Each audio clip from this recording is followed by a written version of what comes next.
Hi lovelies. Long time no speak. I get the ick from the fact that when I do one of these videos I always start with, it's been a while since I did one of these, but it's legit been a while since I did this and it feels really weird. That just goes to show how long it's been, because it used to be so natural for me to talk on camera and now I'm like, oh my god. But yeah, I just thought I would do a little check-in. I recently hit 12k and it dawned on me that the predominant reason I have 12,000 views because I used to do shit like this. I've always been a very open and honest and bare and all person on social media.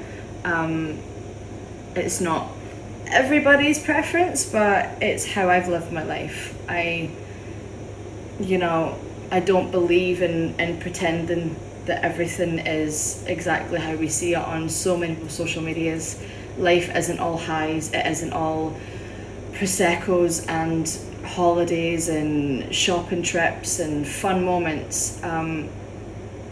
Life is a mixed bag and it comes with a lot of lows as well, and I've always been quite transparent about that on here, so I just thought it was about time that I came on and give a little life update. And my aim is to actually maybe do these every day, just share some thoughts and what's going on. And I think mostly for me, to be honest. I recently went back into therapy and I think this would be very therapeutic for myself. And like I always say, if it can help one person watching this, then that can only be a good thing. But how are you all? It's been a really long time. I hope everyone's okay. 2025 has been, it's been a year. Look at the absolute audacity I have to come on camera like this. When you see the things I post and then I'm just like, it is what it is. I mean, none of my clothes even fit me. As you can tell, I've lost quite a substantial amount of weight. Stress will do that to a person. But yeah, I don't even know where to begin. Last year, this page was full of just laughter and happiness, and I had this incredible job, and then when that ended, it didn't seem like the end of the world either, because then Spain came back into my life with a bang, and I ended up moving what I class as the closest thing to home I have. It's not home, but it's more of a home than the UK is, I suppose. I foresaw my 2025 being a lot different to what it is. I can't go into all the details for many reasons, but yeah, it's August and I'm 34 now. Financially, I don't think I've ever been in a worse position in my entire existence, which is super fun. I mean, kudos to me, I've found a way to constantly just survive drowning, but I'm pretty much most of the time. It's been stressful, and I've been through quite a bit of hurt, quite a bit of betrayal this year, which happens, it happens to everybody. I don't carry any animosity, it's just added an unnecessary stress to my life and definitely changed the whole trajectory of this move and has made life far more difficult, but I haven't laid down and given up yet. I've come close, don't get me wrong. The last couple of weeks it's been dark. I've been in some very dark places, but I'm still here, I'm still trying. I'm very lucky to be surrounded by some beautiful people and some very amazing friends who are family. My friendship group has changed a lot this year, I have to say. Connections have changed, connections have lessened, new connections have been formed. Again, it's all part of the journey, but I'm very grateful that there have been some people that have remained the consistent, amazing, supportive, beautiful human beings they have been for well over a decade of my life. I'm grateful that people are helping where and when they can, but with that, I always feel really bad about moaning because I'm very, very full of gratitude to the people that are helping me out. But I think what people don't understand is when you are in a position where you can't really take care of yourself properly, for financial reasons and whatever else. At my age, it's humiliating as a feeling. I also feel a bit like a burden. You feel like everyone's lives would be easier if you just weren't around, which can become a very, very scary thought. There's beauty in starting over, but there's the beginning process of starting over is brutal, and it can take an unprecedented amount of time, and this has taken way longer than I ever thought it would. But yeah, I think we keep being told to be grateful and you're alive and how amazing that is, and yes it is, but it doesn't mean that we're not allowed to feel what we're feeling, and sometimes the bad just sucks, and right now it's kind of sucky. It's been different, and I think right now, like today, so I've made a coffee that I've not even drank yet, so it's because I don't want a coffee, I actually want a tea, but I've ran out of tea bags and I'm on crutches because I've hurt my knee, so I can't physically get to a shop, and I'm on my own, so I've not had a tea since yesterday, and I'm trying not to lose my shit about it. So coffee it's just not the same. Anyway, yeah, I just present day Lorraine is very up and down, very up and down. But if I'm being very truthful, I'm a very unhappy person right now. Just checking that pasta's not overboiling. I'm a very unhappy person right now, and I think there's a guilt that comes with saying that out loud, but I'm sad most of the time, for many, many reasons. But I've been an independent person my whole life. I've worked since I was 12, 13. I've never really had a man consistent in my life that's taken care of me. It's predominantly always been the other way around. So to not be able to look after myself the way I always have right now, it's been really debilitating, and just I feel like I've lost a sense of who I am, and I know that I'll get through it, and I know that I will come out the other side and it will all fall into place. It's just most of the time right now, it's very hard to see the light at the end of the tunnel. Like I said, I'm very lucky to have people in my life that are there and that show up. I mean, the good news, like I said, I've lost weight, which is fabulous, but I've been working out, and that has been really beneficial to my mental health. Not being able to this week due to the knee injury and being on crutches, which is ever so glamorous, but I've been doing that the last couple of weeks, and it has helped.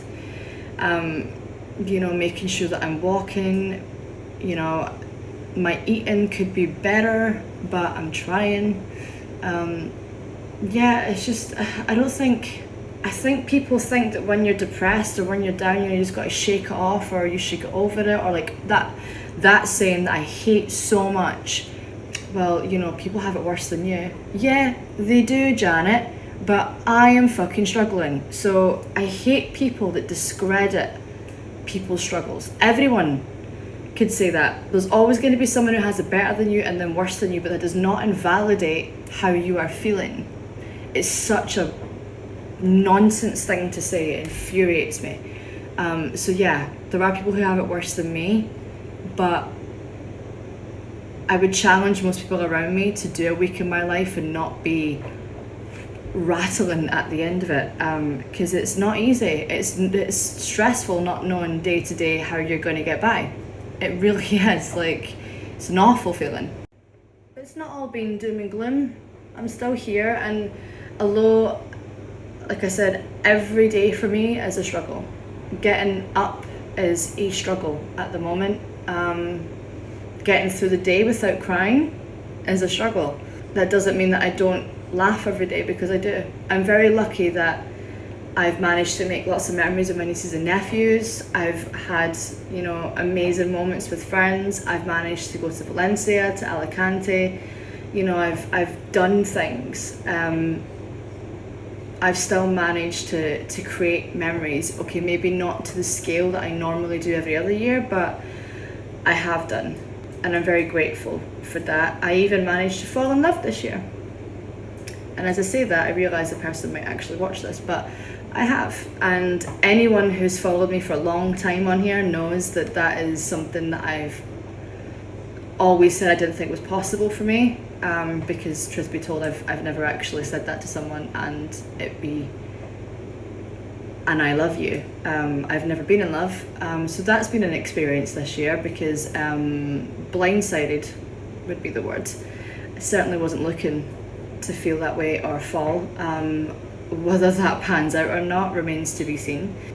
I'm super grateful that it happened. It took 34 years to find out what, I've watched everyone around me get to experience, and it's a brutal but beautiful feeling. And that has, I would say, that aspect of my life the last few months has kept my head above water. Like, that's really kept me afloat, because there was a lot of smiling involved in that. I guess it kind of changed the way I looked at life as well, because I'm just going to be brutally honest here and just put it all out.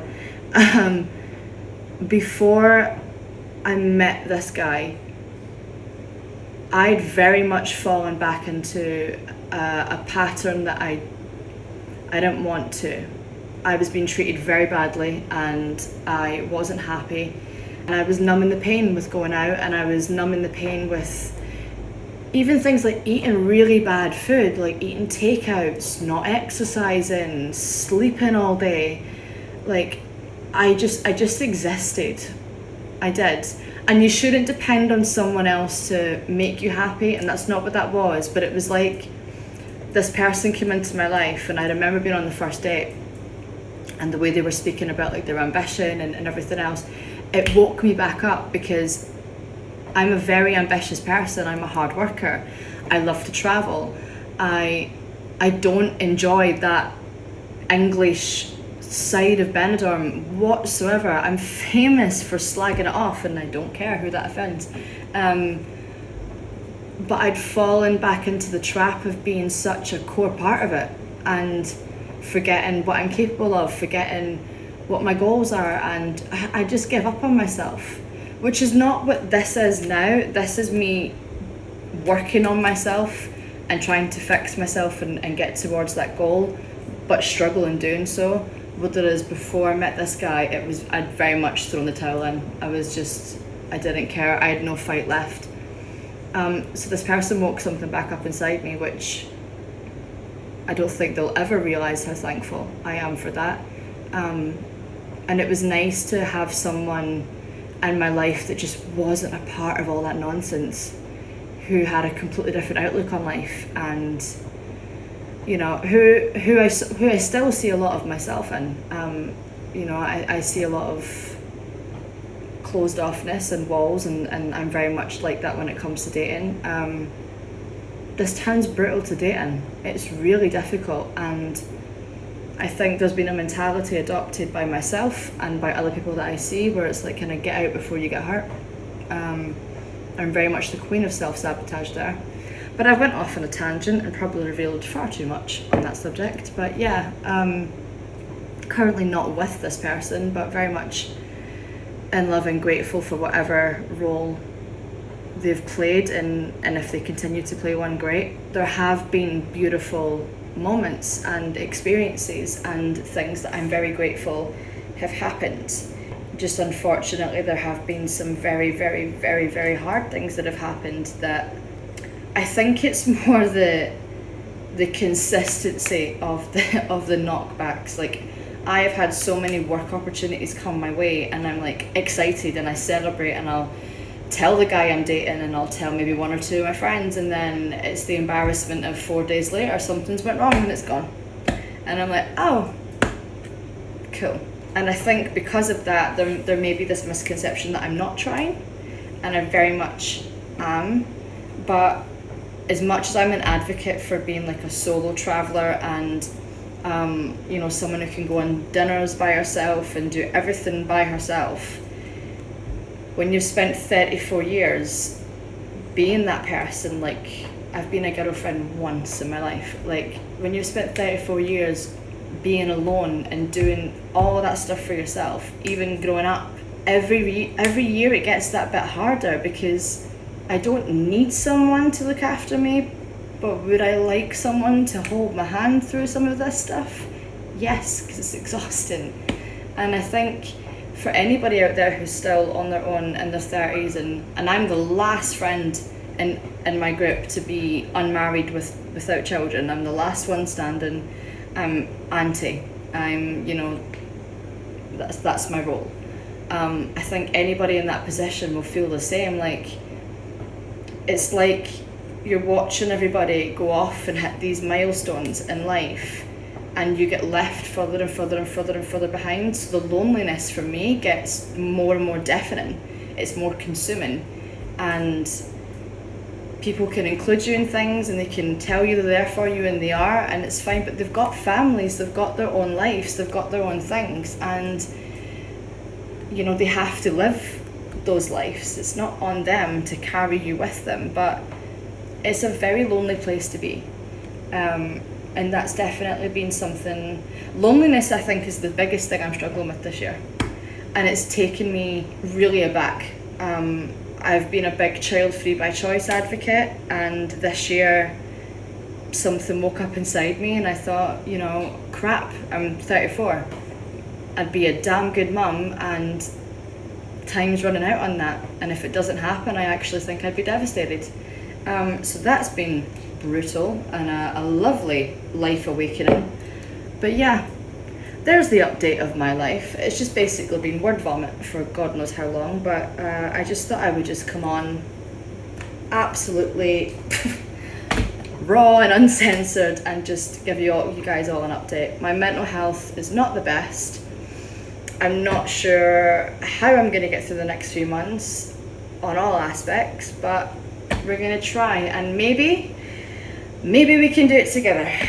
Maybe you and I can rebuild our relationship, and I can lean on you guys and you can lean on me a little bit more like we used to. But if you've managed to stay to the end of this video, congratulations, because I don't even know what I've said. And as you know, guys, I don't rewatch these things, I just slice it and post it. So it is what it is. But I hope you guys are all having a lovely Friday, and I hope you've all got amazing things planned for the weekend. I'm going to go and check on this pasta, which I pretty much think I've ruined, but we'll see. And I'm sending lots and lots of love to you all.